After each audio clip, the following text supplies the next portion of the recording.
Salah satu kejadian yang membuat saya takut sampai nangis itu pernah waktu keluarga saya berlibur di salah satu kota di Jawa Timur. Saya di waktu tidur itu malam-malam tiba-tiba tuh saya nangis. Nangis betul-betul nangis yang kejar lah ke anak kecil gitu. Terus saya ngelihat ada sosok itu yang saya ingat sih dia tuh tinggi, terus banyak bulunya dan tangannya itu ngerentang kayak ngalang-ngalangin pagernya itu.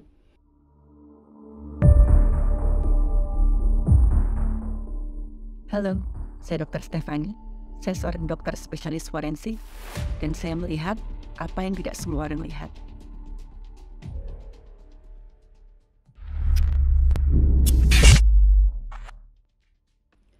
Beberapa kali saya kan sempat sharing cerita saya ketika saya bersinggungan dengan mereka yang ada di dimensi lain. Bahkan saya juga pernah sharing di podcast yang temanya itu banyak tentang supranatural. Banyak sih yang nanya ke saya, dokter kok percaya sih kayak gitu-gitu? Dokter kok apa nggak takut gitu melihat seperti itu? Nah, di sini saya akan sharing tentang pesan-pesan dari bapak dan ibu saya yang mudah-mudahan bisa bermanfaat ya buat kita semua. Nah, waktu saya kecil, bapak sama ibu saya selalu nekankan ke saya. Mereka itu memang ada, tapi ingat kita nggak boleh nantang, kita nggak boleh jahat sama mereka. Kalau sesekali mereka menampakkan diri, itu ya itu wajar-wajar aja lah. Toh kita hidup berdampingan. Misalkan seperti itu ya kita bilang kita jangan ganggu. Apa toh saya nggak ganggu kamu. Dunia kita kan udah beda. Jadi kita mending nggak usah saling ganggu. Nah, ini kata kita sudah nggak ada niat jahat tapi tetap diganggu ya kita berhak marah. Bapak ibu saya juga nggak pernah membiasakan saya nonton film horor. Jadi dari kecil misalkan saya nggak sengaja ngelihat mereka yang bentuknya beda dengan saya ya saya biasa-biasa aja. Yang saya ingat waktu saya kecil itu memang beberapa kali saya ngelihat bentuknya itu seringnya seperti memang menyerupai saya gitu, menyerupai kita lah. Saya melihat perempuan rambut panjang, pakai baju putih panjang, itu jalannya tuh halus sekali jalannya kayak hampir ngelayang gitu. Biasanya sih masuk ke salah satu ruangan di belakang rumah saya. Tapi tiap kali saya kejar, saya lihat pasti nggak ada. Dan saya anggapnya waktu itu ya mungkin ini kali yang diceritain bapak sama ibu. Gitu. Saya yang ada rasa takut atau gimana, saya anggap ya udahlah gitu. Toh saya nggak ganggu. Nah ibu saya pernah satu kali ngajak saya main tuh di halaman rumah. Ibu saya tuh kan senang fotografi. Jadi waktu saya main itu saya difotoin sama ibu saya.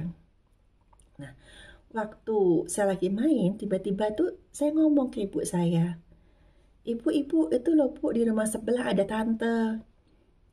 Nah ibu saya tuh ngeliatin gitu loh, tante mana dek, tante mana? Itu bu, itu ada tante, saya nunjuk-nunjuk gitu. Terus ibu saya waktu itu agak kaget juga karena memang di rumah sebelah saya dulu itu pernah ada perempuan. Dia hidup sendiri, dia nggak nikah. Dan misalkan saya sama kakak saya lagi main di halaman rumah, si tante ini memang sering ngeliat dari pagar pembatas. Kan senang ngeliatin anak kecil sambil diawasin lah mainnya nih jangan sampai jatuh, jangan sampai apa gitu. Dan memang beberapa kali saya suka nyapa tantenya ini. Tapi ketika saya ngomong seperti itu, tante itu sudah meninggal kurang lebih 1 minggu yang lalu. Dan saya nggak tahu itu. Akhirnya sama ibu saya digendong, udah yuk dek, nggak apa-apa itu ya tante, dadah dulu sama tante, yuk masuk rumah yuk. Gitu. Dan waktu itu ya saya nggak ada rasa takut, nggak ada apa. Dan salah satu kejadian yang membuat saya takut sampai nangis itu pernah waktu keluarga saya berlibur di salah satu kota di Jawa Timur. Dan kami kan biasa ada salah satu hotel langganan. Tapi waktu itu kamar di sayap hotel yang gedung baru itu kebetulan lagi habis. Kami ditempatkan di kamar yang di sayap lama gedung lama, yang belum direnov lah. Nah, di tengah-tengahnya, jadi ada beberapa kamar, itu di tengah-tengah ada satu aula, itu ada gamelan. Ya kata ibu saya waktu itu memang udah ngerasa nggak enak lah sama ruangan ini, sama kamar ini. Cuman ibu saya mikirnya udahlah, toh kami cuman satu malam aja di sini, besok sudah ada kamar yang kosong lagi di gedung barunya. Saya di waktu tidur itu malam-malam tiba-tiba tuh saya nangis. Nangis betul-betul nangis yang kejar lah ke anak kecil gitu. Nah satu yang ibu saya bilang ke saya waktu kecil itu, ya bisa dikatakan saya anaknya nggak rewel. Berarti kalau misalkan saya nangis, itu sudah ada sesuatu yang benar-benar mengganggu. Itu sama ibu saya ditenangkan, ditanya, ada apa dek, ada apa dek? Ya namanya anak kecil ya, saya cuma bisa ngomong, itu ada suara gamelan. Umbling saya ngomongnya gitu, waktu itu masih pakai bahasa anak kecil. Berisik, nggak bisa bobo. Nah ibu saya waktu itu nggak dengar apa-apa. Bapak saya juga nggak dengar, yang dengar gamelan tuh cuman saya. Dan kejadian itu sih saya ingat karena suara gamelannya tuh benar-benar kenceng sampai bikin telinga saya tuh kayak hampir peka gitu. Ya, akhirnya sama ibu saya tuntun berdoa supaya bisa tidur.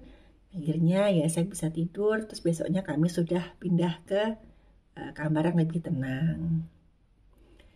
Ya di situ mungkin saya nggak ngerti juga ya, mungkin saat itu entah hari apa, tapi kok malam-malam bisa ada suara gamelan gitu. Dan ketika bapak ibu saya cerita ke saya, itu kan saya sudah lumayan gede. Nah, saya juga nanya, waktu itu ayah sama ibu dengar gamelan nggak? Terus ya ibu saya cuma bilang, ya enggak, ya kamu pikir aja lah.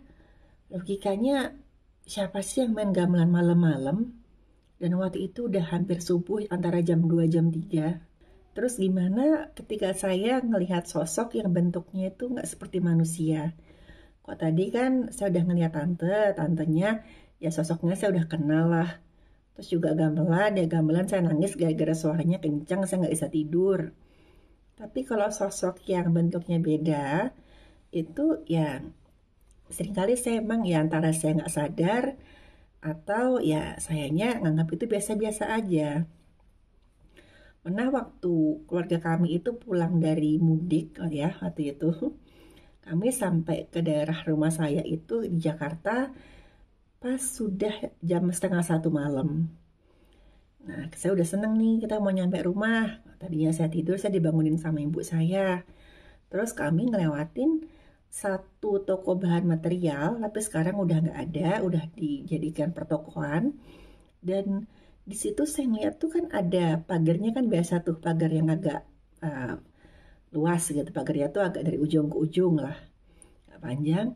Terus saya ngeliat ada sosok itu, yang saya ingat sih dia tuh tinggi, terus banyak bulunya, dan tangannya itu ngerentang kayak ngalang-ngalangin pagarnya itu. Tapi di tangannya tuh sama dia digantungin di atas pagarnya itu, kayak kita misalkan kita mau apa nyantai senderan di atas pagar gitu kan, sebagian tubuhnya nyender di pagar, ya kayak kurang lebih seperti itu.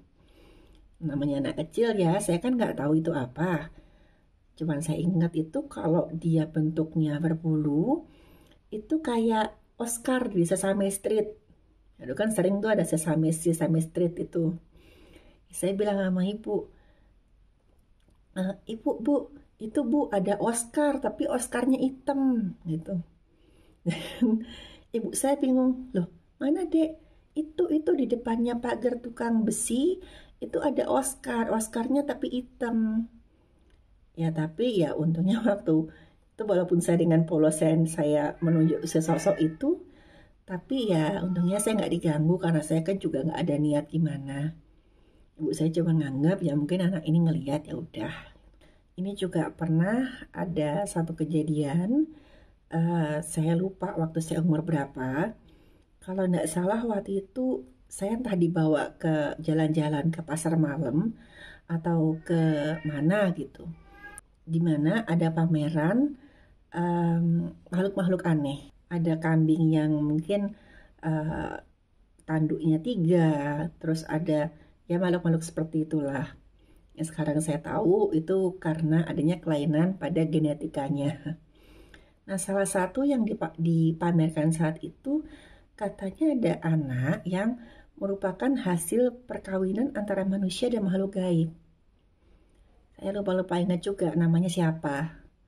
Dan yang saya ingat sih dia tuh laki-laki dan kayak saya mikirnya tuh kayak seumuran saya lah, anak kecil juga. Dan emang badannya itu ada bulu-bulu hitamnya. Tapi saya nggak takut nggak apa. Waktu saya ngelihat dia, malah saya ngira, wah ini ada teman main dong. Walaupun waktu itu memang kita kayak dibatasin, kayak ada pembatasnya lah antara pengunjung sama si sosok ini, sama si anak ini lah. Waktu itu saya panggil-panggil, saya dadah-dadahin. Terus si anak ini nengok ke saya terus senyum. Saya kan senang, wah anak kecil ini mau diajak main dong gitu. Sayangnya waktu itu sama babysitter saya, itu justru dianya ketakutan, terus saya dibawa lari keluar. Dan itu beberapa pengalaman saya ya, yang waktu saya masih kecil, dimana saya bersinggungan dengan mereka yang ada di dimensi lain. Saya nggak bilang kok saya punya kelebihan, ya memang sesekali saya bersinggungan lah dengan mereka kalau frekuensinya pas-pas gitulah. Dan alasan kenapa saya nggak takut, ya pesan dari bapak ibu saya itu, bahwa selama niat kita baik, ya mereka juga akan baik. Ya selama kita sopan, ya mereka juga nggak akan marah sama kita.